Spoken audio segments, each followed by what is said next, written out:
So now you will get to listen to one of the finest scholars in our field.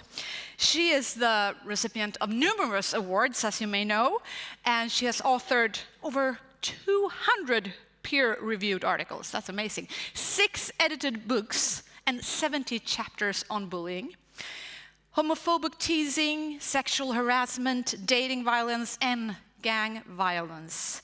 She advises members of the US Congress and Senate on bullying prevention legislation. So we are so very proud to welcome back to the World Anti-Bullying Forum, Professor of Education, Dorothy L Espelage. Give her a big hand. Oh, sorry. Welcome, Dorothy. Thank you. Thank you so much. Great to have you here. You too. Thank you. Clicker. Good morning. Yeah. Yes. How is everyone? Good morning. Not sure what time it is where I'm from, but it's early. My title of my talk was Marginalized Youth. And, as we've gone through this COVID racial pandemic globally, we've thought more about diversity, equity, and inclusion. So I'm going to talk to you about identity-based bullying, and I think that's more appropriate to think about as we do this. Okay, so this is controversial because I was stuck in Heathrow when you guys exposed the new definition, so this is a problem. This is the old definition. Still, we apply this definition, right? So there's still a power imbalance. We want to think about the ways in which marginalization, which we talk about, applies to bullying. And it's so important when we think about even the spaces we reside in. So let's just go right past that since we're revising that whole thing after 25 years of research, right? I'm looking at Robert. Robert, are we ready? We're ready for that, right? Because we're retiring, so let them do what they do. Okay. So, but this morning in the next 20 minutes, I'm going to talk to you about the research that many of us in the room have done over the many, many decades of thinking about identity-based. And this is really hard for me because anytime you put bullying after identity-based bullying, I have a problem with that because is it not racism? Is it not discrimination? Is it not ableism? What are we doing? Are we watering down this notion that I am bullied and picked on because of my identity? And so in some ways, this talk is the first that I've done internationally to say that we have to name this as identity-based bullying, but at the same time, it's such a human rights and social justice issue, but it's real, right? So it's real. So we can think about identity-based bullying. We'll call it IBB for my 20 minutes. I get to talk to you about 20 years of research that we've done myself. In the bullying literature, we're all guilty of not really addressing the notion that kids are at risk. And there are subpopulations that we have studied, whether it's LGBT, sexual minorities, racial groups, depending in the context we have to think about. We're in Sweden. Who are the groups at risk here? It's contextualized. We all buy into the social ecological model. We all draw from that. Bronfenbrenner, thank you for that. But I think what are we trying to do here? And without really federal legislation or policies to protect these individuals, we really need to know that this is not, people say, bullying is not equitable. The reality is there are some groups of folks that are in our families and in our schools and populations that are much more at risk. And that changes, it's evolving, right? Identity-based bullying. When we think about just general, looking at the meta-analysis that my team has done, who's here, we are a miracle out of the United States. They said we couldn't come, we're coming. Right? We're here, right? We fought to get here.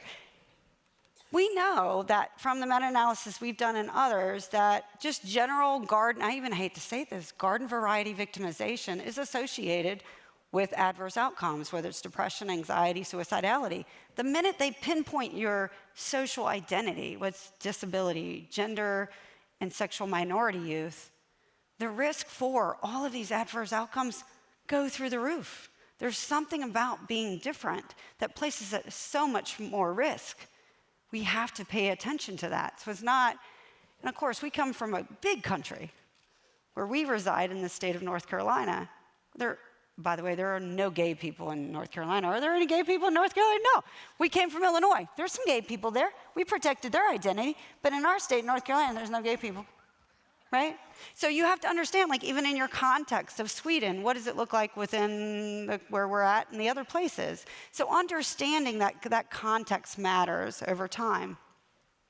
We do know that once you have one or two of those social identity groups that are minoritized, is what we're now calling, the risk of these adverse outcomes when you're victimized for that identity is huge. The effect sizes are huge for depression, suicidality, and other things.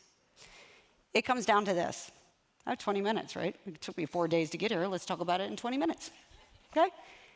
It's discrimination, it's prejudice, it's a social justice issue, right? So I have, you wouldn't believe it, but 1993 in the United States, I remember Dan Oveas talked to me, love him, miss him.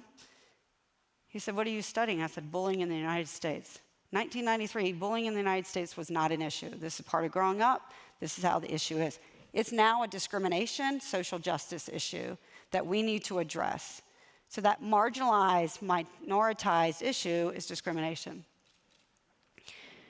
But I wouldn't be a social scientist if I didn't embrace a really strong theory. Like, why is it that so many marginalized, minoritized individuals are at risk for this victimization? Why do we do that? Like, we think about LGBT. It's only 7% of the population. Like, why are they at risk? Let's not even talk about transgender at risk that have no civil rights in many, many countries, right, to do basic things like you and I go to the bathroom, right? Minority stress theory. It's because we as humans, generally, we're all educated, right? We have PhDs. We're so enlightened, as my family says, you're so enlightened. The reality is most of us don't understand difference. And so minority stress, when we talk about kids in middle school and high school or K through 12 or whatever age you want to talk about, all of you reflect upon your middle school and high school years. Remember being 12, 13, 14, 15, 16? It was just every day to figure out what to do, right? Even if you're heterosexual, life is stressful. Then you're going to put on top of that all of this victimization because in some ways you identify as different. So the minority stress model has really driven all of our work that we've done. It's cumulative, right? So I'm an adolescent, which is already angst. As much as you want to argue storm and stress, we can do that all day long. I've done that every semester I teach. But then you add this added stressor of being different in a context or not even being able to display your identity. Your identity is minoritized. So that's our kind of our framing. So we think about 23% of bullying is related to race in many, many, many countries. So this is not unique to the United States. It's not unique to Sweden. And as our populations and our classrooms, our faces are changing, what are we going to do about that? I was just in Montana on the tribal nations doing social emotional learning there, transformative social emotional learning. 80% of the kids are tribal. 20% of their teachers are tribal. They don't even understand the very basic fact that the food they eat is only because the United States allowed them to eat that food. Everybody's like, oh, we have tacos with this fried bread. Fried bread isn't an indigenous population food. It's what we introduced to them. Right? So race, ethnicity, all of this, colonization is there. Then people are, well, it's not always the case that this is happening or that's happening. That African Americans or blacks report this and that. The reality is even us as social scientists don't even ask the kids the right questions. Our methodologies are outdated. The reality is how many are, if you're marginalized in any society, are you going to report this victimization? Let's think about this as researchers and as practitioners of what we're doing here. Don't even get me started on gender and sexual minority, right? So it's been 20 years since we did an interview, sitting with a middle school kid. I tell this story and I tell it and I'm running out of time. It's fascinating. 20 years ago, a couple of my students were sitting and they're like, lady, this is how they talk to you. They're like, lady, this is really good questions that you're asking about bullying, but you're not asking about the thing that really upsets me every day. This is a 7th grader, 11 years old, said to me, I'm not gay, but every day being called a fag is really distressing in the school. So when we think about the work that we do, and all my students that do this on gender and sexual minority youth, it came from the kids. Because the kids said, that's a great study you're doing, but let's talk about the hegemonic masculinity that's going on in this school. That was 20 years ago. Gender and sexual minority youth, we know in the States, our suicide, this is pre-pandemic, right? Pre-pandemic. Let's not even start about what these kids are going to look like when we come back. This is what's so upsetting about the whole situation. High rates of suicidality, younger and even minoritized populations of Black and brown kids. And that is worldwide. Oh, don't get me started. Muslims, right? Ashley, my project coordinator, just a great review looking at Islamophobia in our country, right? We have to contextualize this. Of course, we had a president. Hopefully that won't come back. And I know this is being recorded, so I'm sure I might not get out of this country. It was hard to get in. So I'm sure it's going to be like, she ain't getting out of Sweden. She barely got in. But the reality is that is where our kids are situated and what they hear and they know. So Muslim students, which you have Muslims in this country, pay close attention. And the review should be accepted soon, right, Ashley? Ashley's like, yes. What about intersectionality? We don't have time. I have 5 minutes left. Let's take gender, sexual minority with religiosity, with disability, all of this combined, these multiple intersectionalities, which the number is going up. So it's not just 7%. Let's do 7% by 3%. Many of us could be in that group. So thinking about minority stress, intersectionality is so important to think about. And as scholars out there, if you're working on your PhD, because I'm headed to retirement, but some of you, your PhD, look at intersectionality when we think about bullying. This is the intersectionality we're talking about. In some of our work, we've shown that one identity places you at risk. Maybe another identity places you at risk.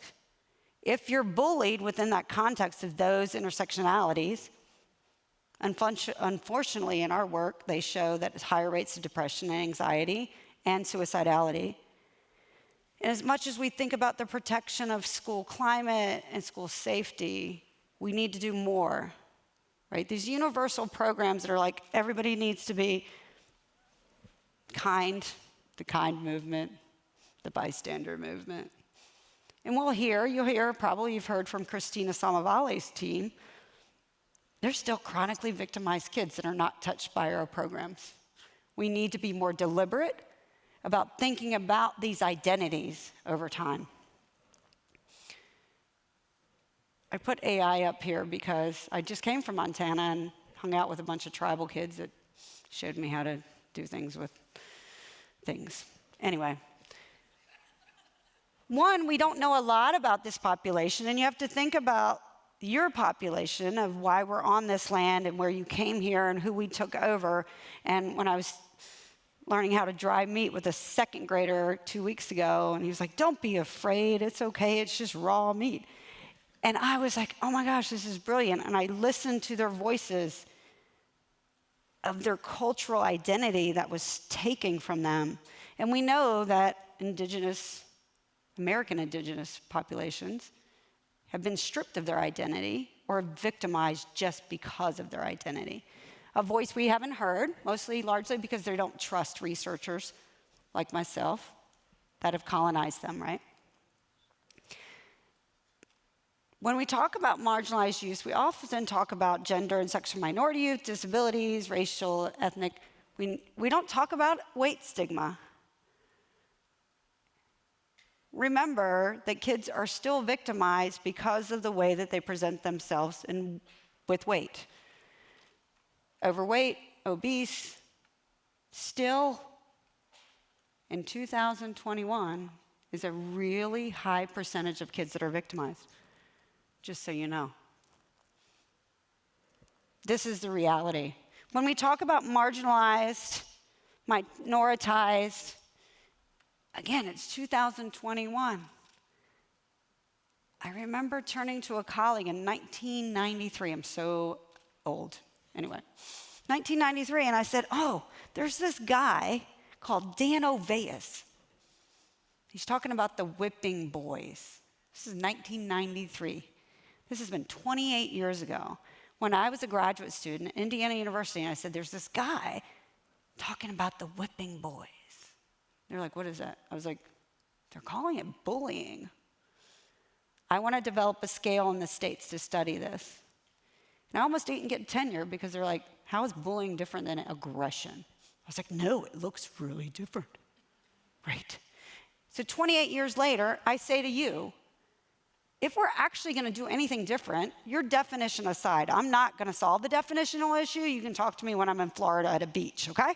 I'm not going to solve this. Is it repetition? Is it power? I don't really care. For me, it's a social justice problem. When a kid steps in a school, it is our obligation for that kid to feel protected in the school, regardless of their identity, regardless of their multiple identities. We all deserve to be safe. And that sounds like kindness, but a kindness button or a bracelet is not going to solve this problem. It really is a social justice problem. And of course, I come from the States where we're in a crisis. You're all in a crisis. We're in a crisis. That was even pre-pandemic, racial pandemic, like nightmare, looking for citizenship somewhere else in 2024, people. Okay. From a social justice perspective, what is the empowerment of people, a child, to go to school feeling safe to learn? And the fact that I have an identity that puts me at risk is a problem. What is wrong with us as humanity? So 28 years later, isn't that crazy? I'm still having the same conversation. I'm a little bit more bold because I'm a little older, a little tired, you know? It's 8 o'clock in the morning, Sweden. Social justice can be achieved when young people, we embrace them, which I've heard. I missed those panels that the young people have spoken here, right? Despite all of our differences, are afforded with a safe school climate where they can learn, they can achieve, and they can thrive, and that is the reality of what we need to do. That's the eye on the prize. Let's not get hung up on definitions. How do you create a safe space in your classroom, in your schools, your families, and your communities to not call them marginalized? Let's talk about the fact that I have an identity that somehow upsets you, right? Somehow I am persecuted because of that. So how do we protect those kids? Anyway, good morning.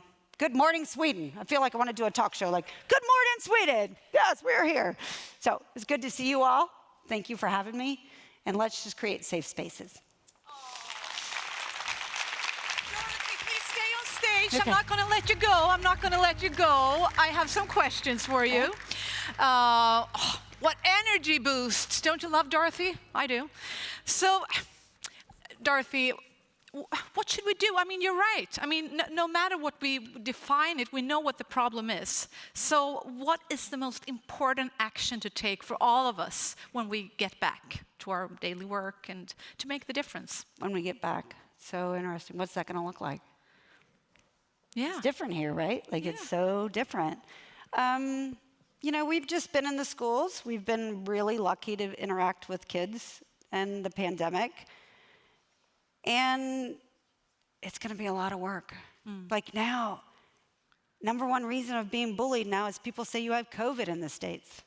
Really? So it's not that you're marginalized. It's like, you have COVID. Oh. You have COVID. Did you not know you have COVID? Yeah. Oh. So what are we going to do? Like, I think the conversation that I would have had a couple years ago is different.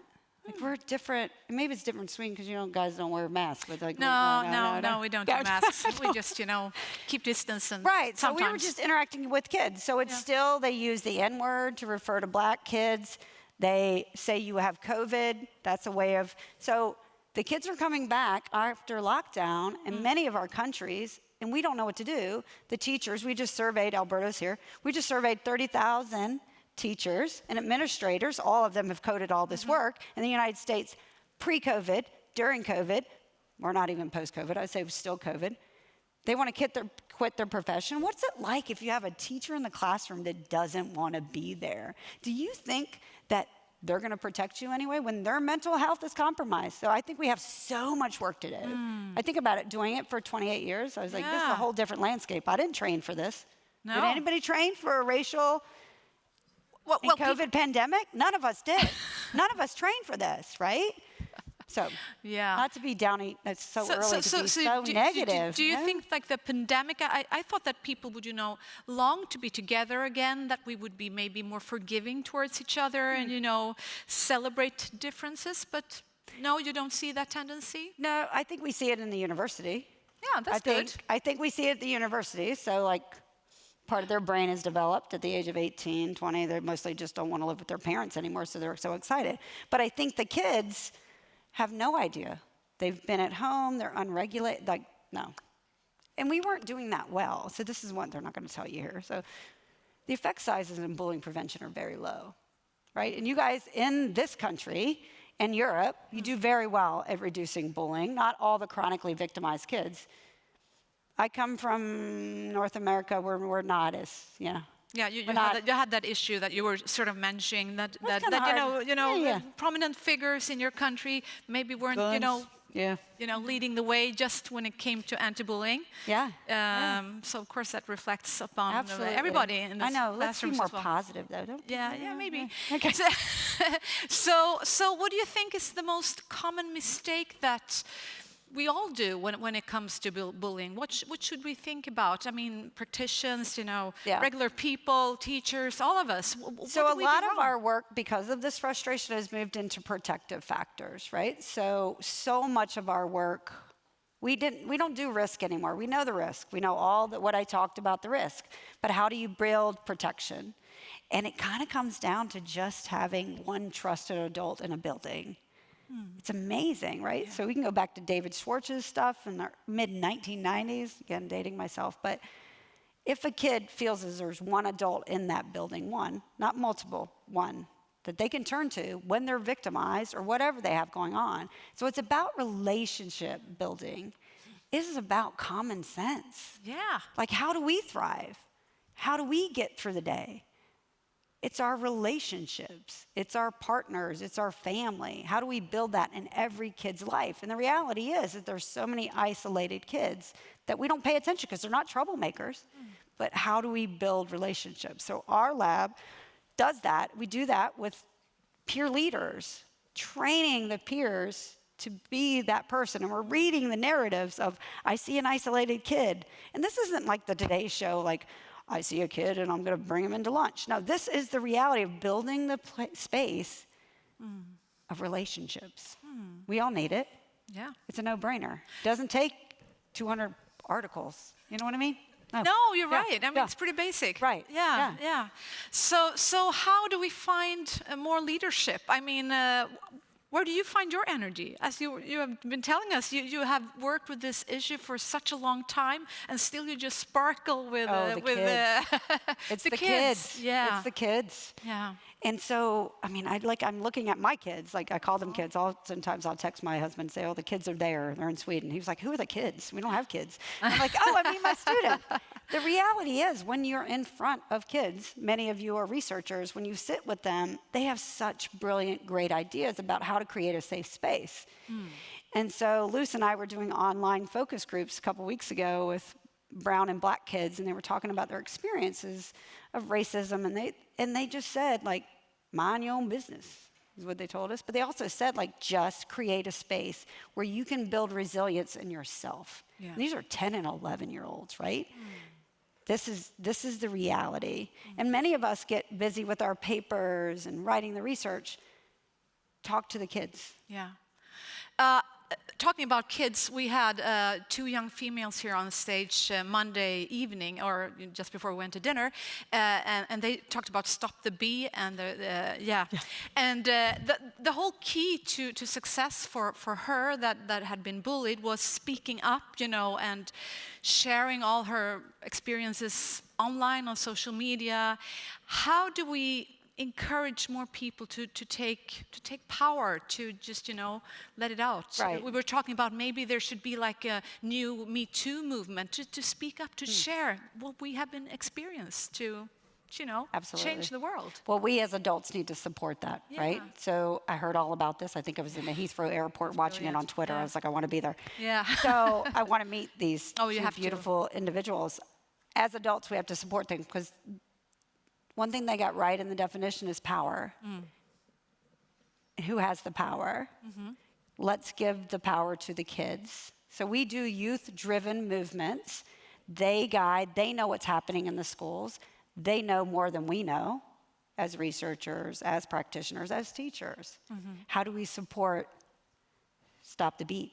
Right. How do we support it? Yeah. We have to support it. And it's ugly, because most of us as humans, status quo. We don't want to rock the boat. Let's rock it. Let's rock it and allow them to rock it, and support them and give them a foundation to rock it. Definitely. Right? Yes. Yes. And yes, applause from Magnus and all of you. I love it. So if you just want to send one message out to everybody, what is the key, you would say? If we just remember one thing from everything you said, what is the most important thing you want to send out to everybody? Are you serious? Yeah, yeah. I know Can we just be humane? Can we just be respectful? Oh my God, at a basic level, can we just, but allow the kids to have a voice, allow them to do this work. Definitely. Allow them to do it. Oh, thank you, Dorothy.